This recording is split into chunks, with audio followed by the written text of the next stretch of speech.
Mr. Cutler Walpole. Emmy goes out, leaving Cutler Walpole, an energetic, unhesitating man of 40, with a cleanly modeled face, very decisive and symmetrical about his shortish, salient, rather pretty nose, and the 3 trimly turned corners made by his chin and jaws.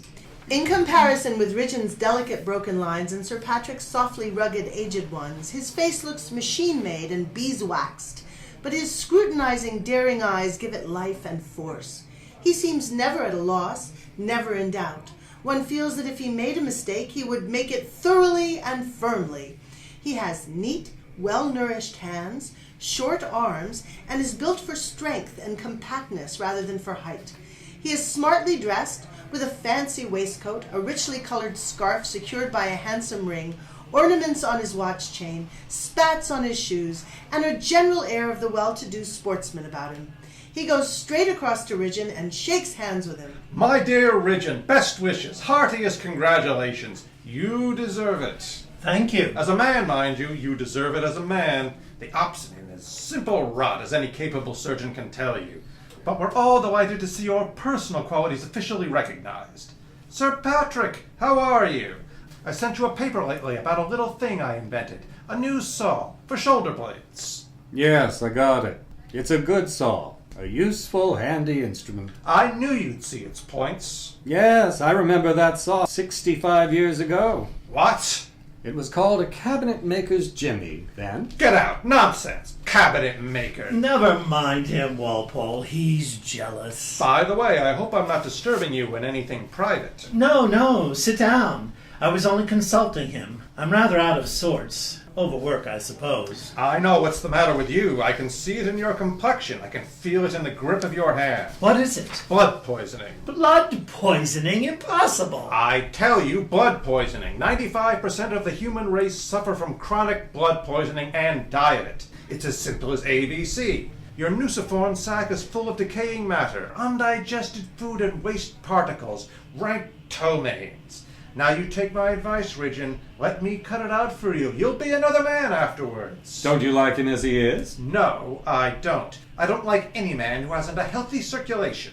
I tell you this, in an intelligently governed country, people wouldn't be allowed to go about with nuciform sacs, making themselves centers of infection.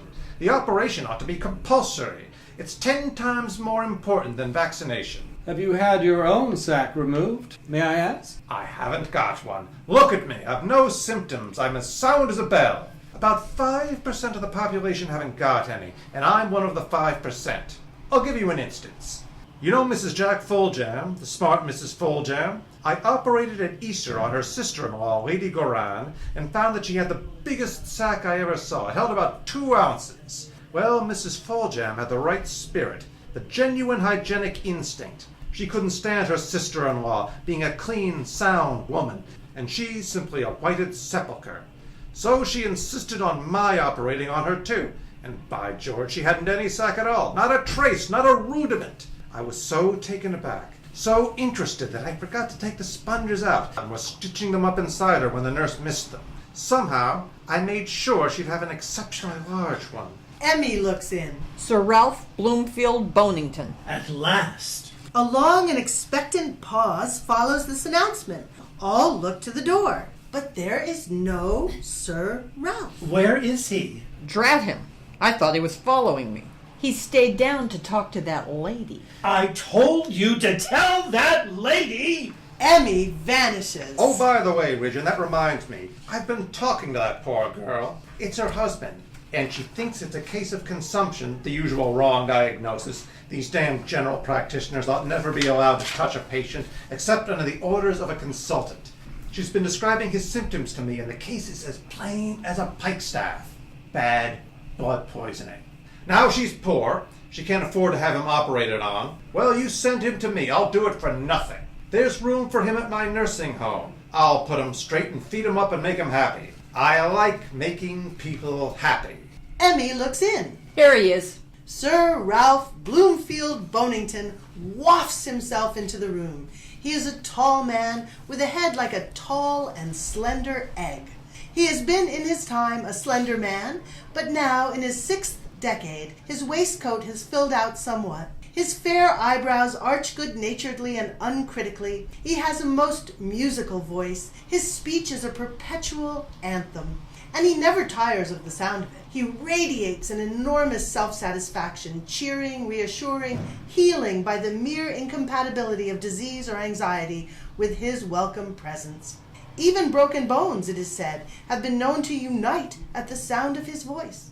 He is a born healer, as independent of mere treatment and skill as any Christian scientist. When he expands into oratory or scientific exposition, he is as energetic as Walpole, but it is with a bland, voluminous, atmospheric energy, which envelops its subject and its audience, and makes interruption or inattention impossible, and imposes veneration and credulity on all but the strongest minds. He is known in the medical world as Bonington, and the envy roused by his success in practice is softened by the conviction that he is, scientifically considered, a colossal humbug.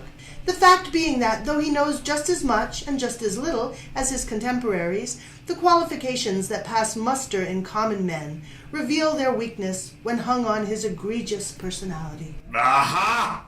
Sir Colenso! Sir Colenso, eh? Welcome to the Order of Knighthood. Thank you, Bonington. What? Sir Patrick? And how are we today? Little chilly? Little stiff? But hail and still the cleverest of us all. Walpole, the absent-minded beggar, eh? What does that mean? Have you forgotten the lovely opera singer I sent you to have that growth taken off her vocal cords? Good heavens, man. You don't mean to say you sent her for a throat operation? Aha! You removed her nuciform sac. Well, force of habit. Never mind. She got back her voice after it and thinks you the greatest surgeon alive. And so you are. Blood poisoning. I see. And how is a certain distinguished family getting on under your care, Sir Ralph? Ridgeon will be gratified to hear that I have tried his obstinate treatment on little Prince Henry with complete success. But how?